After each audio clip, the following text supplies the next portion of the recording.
அப்புறம் 100 கிராம் சின்ன வெங்காயத்தை பொடியாக கட் பண்ணி சேர்த்துக்கலாம். 100 கிராம்ங்கிறது கிட்டத்தட்ட 20லேருந்து 25 வெங்காயம் வரும்.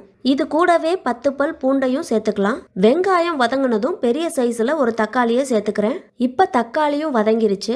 அரைச்சி வச்ச மிளகா மல்லி பேஸ்ட்டையும் இதோட சேர்த்து பச்சை வாசம் போக நல்லா வதக்கிக்கலாம். இந்த மாதிரி மசாலா அரைச்சி செய்யறதுனால மீன் குழம்பு நல்லா கமன்னு வாசத்தோட சூப்பராக இருக்கும்.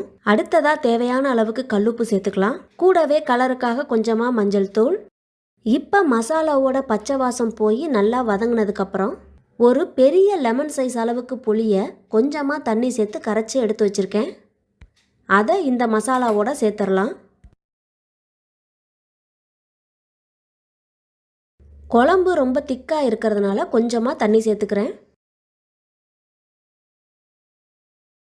தண்ணி சேர்த்ததுக்கப்புறம் குழம்பு ஒரு கொதி வந்ததும் கழுவி வச்ச 1/2 கிலோ மீனை